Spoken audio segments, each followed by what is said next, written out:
Olá, tudo bem?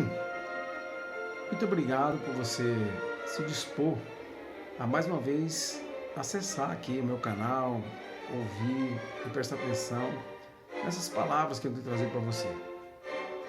O meu propósito é trazer uma discussão e um conhecimento acerca da palavra de Deus, né? A Bíblia, as Escrituras Sagradas, né? Por mais de, eu acho que 4.000 anos é discutido a questão da palavra de Deus, das Santas Escrituras, né? Até a vinda de Cristo, as palavras sagradas ou a Santa Escritura, ela era, na verdade, estabelecida apenas pelo judeu, né? Eram os judeus que detinham todo o conhecimento da questão de Deus, assim. A questão formal, né? A questão formal. Depois que o judeu, depois que houve Cristo e que Roma, né, o Império Romano, se atentou à questão de Cristo, das Escrituras Sagradas de Deus, que difundiu para o nosso mundo ocidental, porque na verdade nós somos descendentes dos romanos, né? Os romanos, em termos de cultura, né? Porque a cultura ocidental é a cultura romana, que absorveu todas as outras culturas. A cultura egípcia, a cultura babilônica, né? A cultura grega, né? E a Síria, tudo. E, obviamente, ou por óbvio, né? Também absorveu a questão de todas as outras culturas que influenciaram, né? Mas nós temos vivido há 2.000 anos sob a égide da regência da Escritura Sagrada. Seja ela por conta de uma imposição papal, né? Que a Igreja Católica, por 1.260 anos, segundo a história escrita, né? Dominou ou monopolizou a interpretação da Bíblia e das Escrituras Sagradas, e estabeleceu aí nesses 2.000 anos uma série de tradições, rituais, dogmas, né? Etc. Né? Mas nós somos frutos dessa tradição, nós somos frutos dessa cultura, né? Nós nascemos, nos criamos ouvindo e praticando essas questões. Eu, por exemplo, sou filho de um casal de cearenses que nasceram no interior do Ceará, né? Nós somos oriundos do Ipu, lá no interior do Ceará, 350 quilômetros de Fortaleza. A dona Maria Feitosa, minha mãe, que eu muito amo e prezo, o senhor Raimundo Rodrigues Pereira, meu pai, que hoje já descansa, já dorme na sepultura, mas que me educou nas tradições, valores, crenças, que eles tinham também, por óbvio, né? E nós sabemos que por mais de 2.000 anos, Jesus esteve aqui nessa terra, né?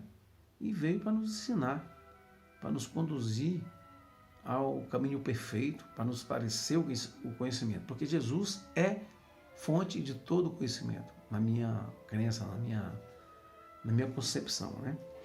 Ele é o Senhor, Ele é Deus, Jesus é Deus, né? Não só Filho de Deus, como o próprio Deus, né? E nós, ao lermos a história, qualquer cidadão comum, mediano, de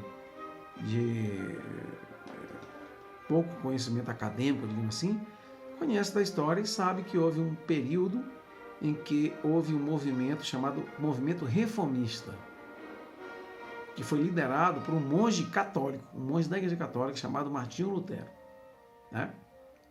Esse monge, ao ler, estudar e compreender a Bíblia ou as Escrituras Sagradas com pureza de coração, entendeu que havia muita manipulação e muita, digamos assim, interferência da vontade humana na questão das palavras de Deus.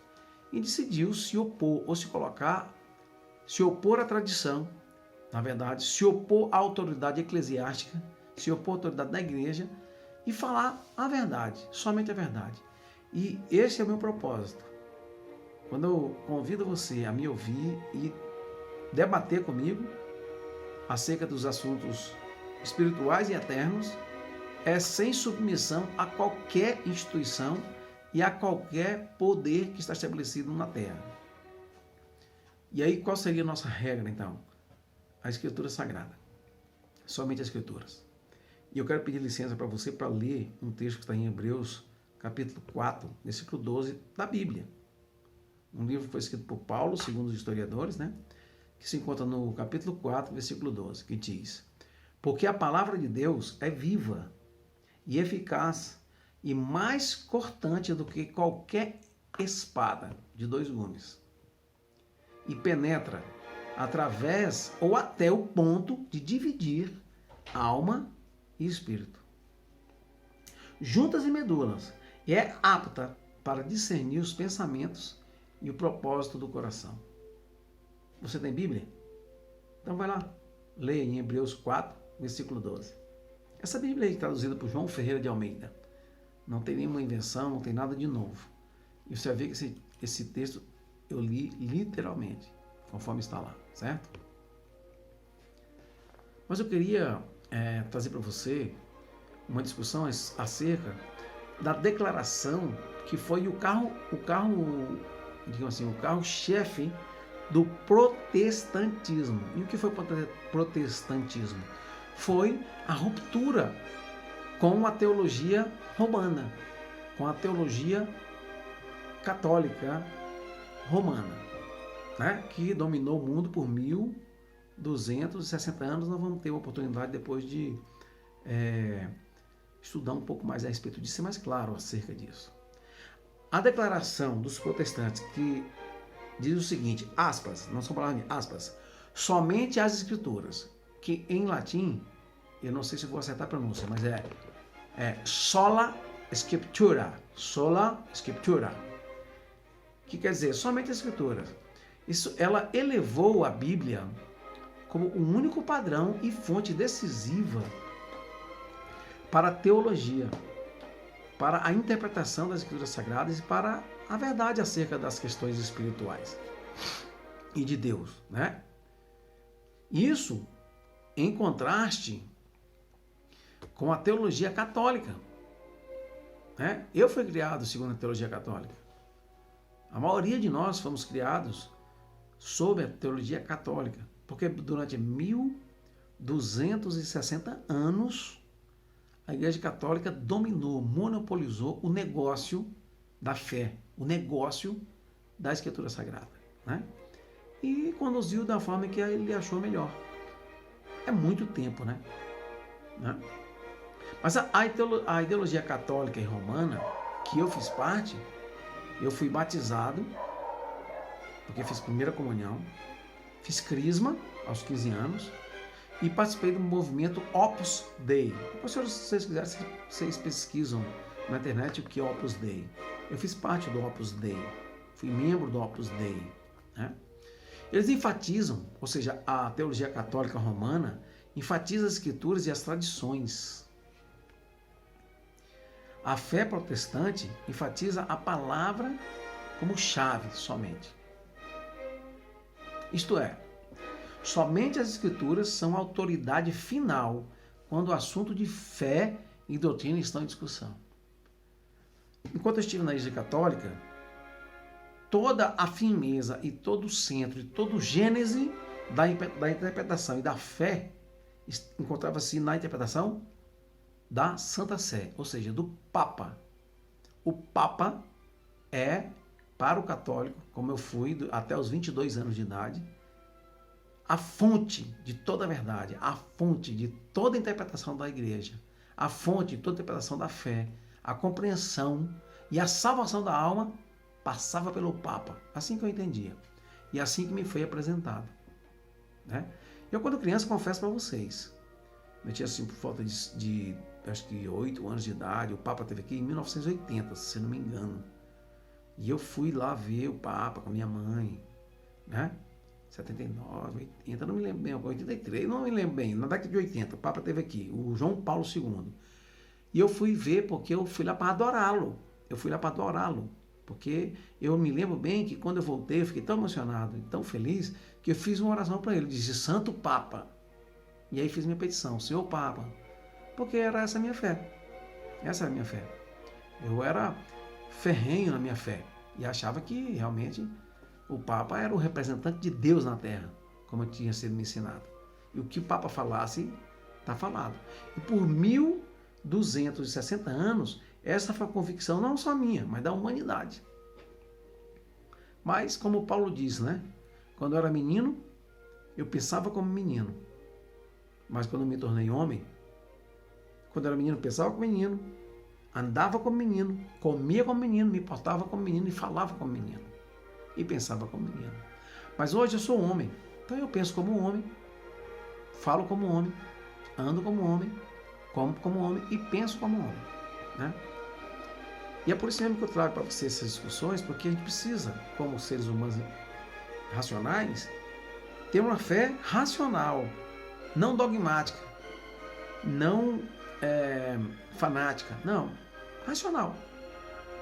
A Bíblia deu força a autoridades decisivas à reforma protestante, que ocorreu a partir do ano 1500, né? E a sua revolta contra a Roma e os erros que esta vinha ensinando durante séculos, em oposição a uma interpretação alegórica das Escrituras, em que os muitos significados diferentes eram atribuídos aos textos, os reformadores enfatizaram a importância de uma interpretação histórica, gramatical da Bíblia, que levava a sério o significado gramatical e literal do texto bíblico, não místico, dogmático, mas não. Nós somos seres humanos, a gente tem o dialeto, a gente tem as regras gramaticais para comunicar, tá? Agora, nos próximos dias, eu quero convidar você a examinar o princípio da sola scriptura. Pesquisa na internet, você vai ver como é que pronuncia, eu não sei, mas é um texto, é uma expressão latina, né? Com mais detalhes, para a gente poder compreender e poder se posicionar melhor, né?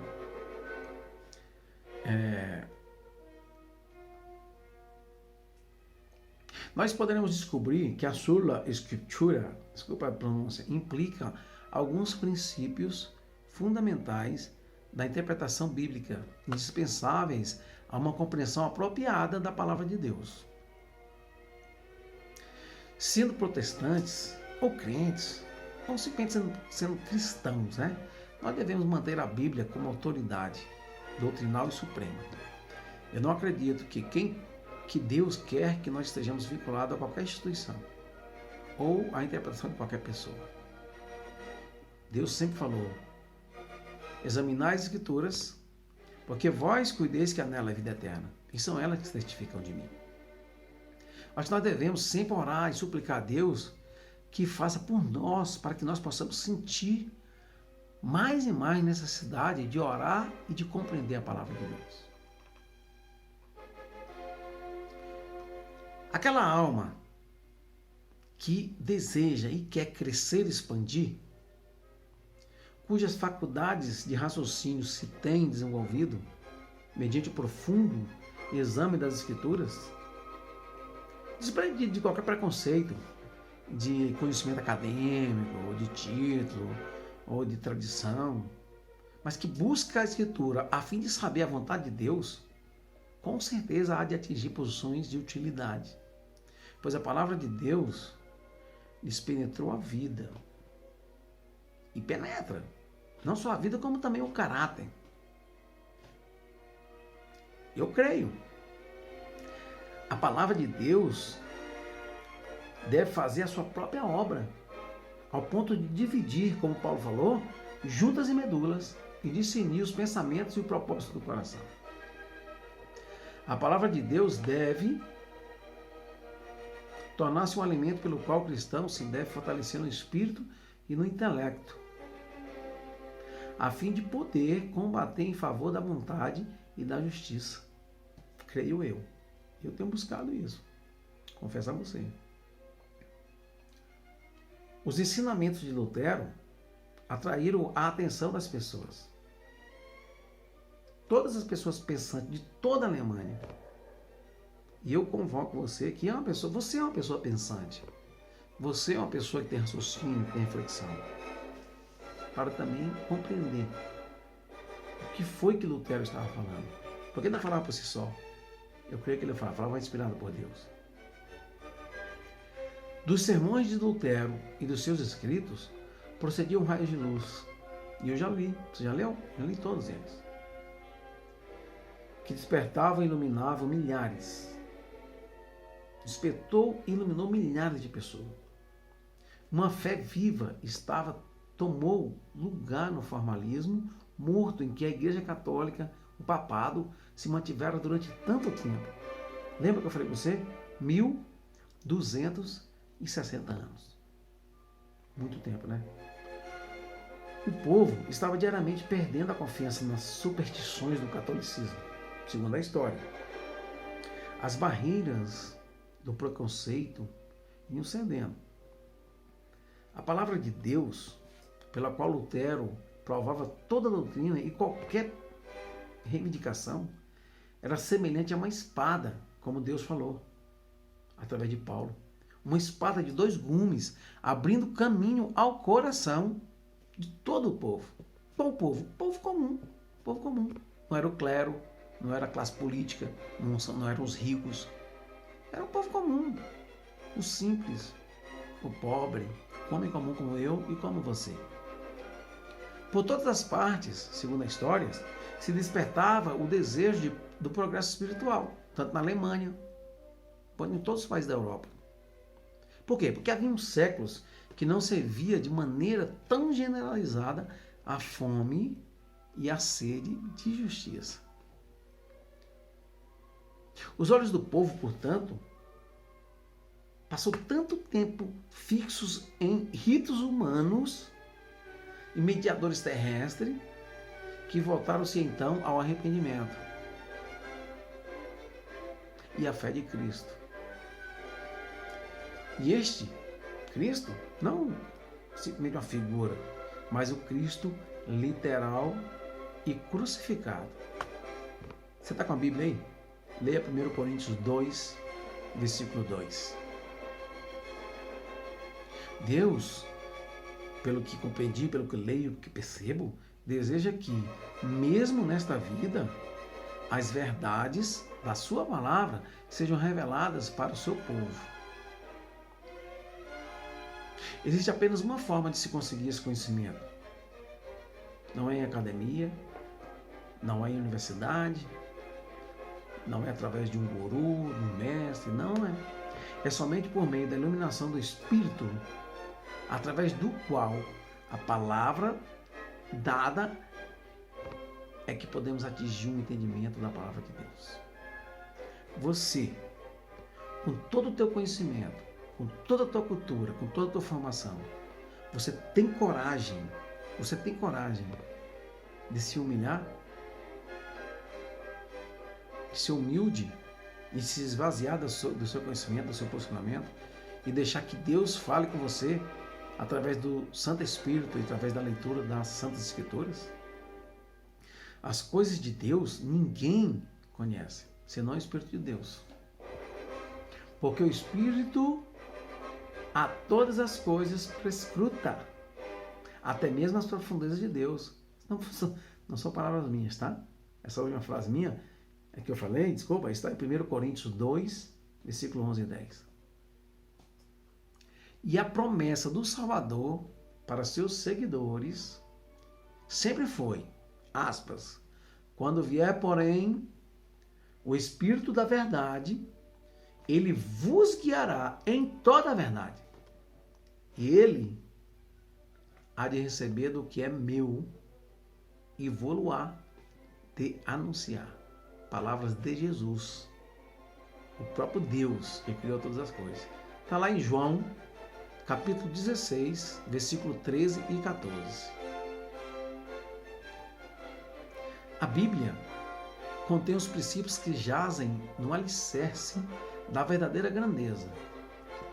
Toda verdadeira prosperidade, quer para o indivíduo, quer para a nação, está lá, nas Escrituras Sagradas. Difícil de compreender e de aceitar. Muito difícil, eu sei. A nação que concede liberdade ampla para a circulação das escrituras abre o caminho para que a mente do povo se desenvolva e expanda. Mas os governantes não querem isso. Principalmente aqueles que querem dominar. Eles querem matar Deus e a sua escritura para poder dominar. Porque Deus falou: conhecereis a verdade e a verdade vos libertará. E qual é a verdade? Onde está a verdade? Jesus falou a Pilatos: eu sou a verdade. E ele falou: examinar as escrituras, porque são as escrituras que testificam de mim. Quer conhecer a verdade? Quer saber a verdade? Vá às escrituras. Conheça Jesus, porque ele é a verdade, o caminho e a vida. A leitura das escrituras, ou da Bíblia, faz raiar luz nas trevas. À medida que a palavra de Deus é examinada, encontram-se verdades vivificantes. Eu as encontrei em partes, porque não concluí esse curso. Eu estudo a Bíblia há 35 anos, sistematicamente. E eu não me formei, e nunca vou me formar. Porque são temas eternos, não tem como, minha mente é muito finita. Na vida dos que lhes seguem os ensinos da Bíblia, haverá fluxo interno de felicidade que abençoará a todos.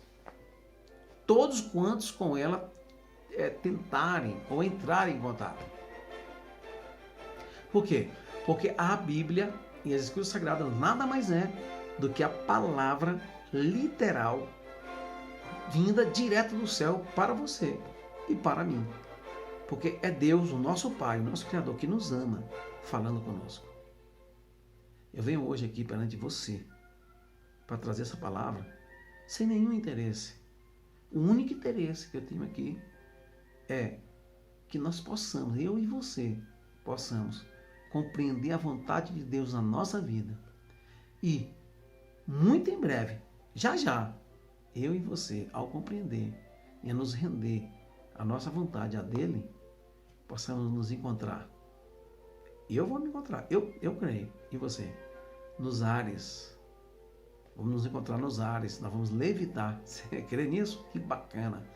Vamos levitar e vamos nos encontrar com esse Deus que estamos ouvindo os passos, que está se aproximando para nos buscar.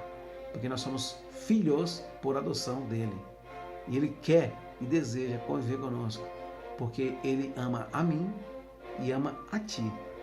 E é lá, junto nos ares, lá nos ares, que eu e tu vamos nos encontrar e vamos receber o abraço do Pai Celeste.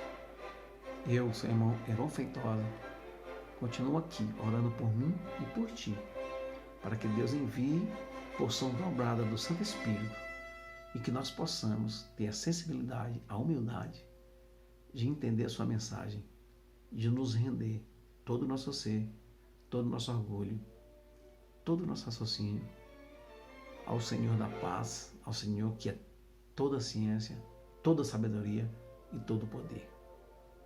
Te desejo uma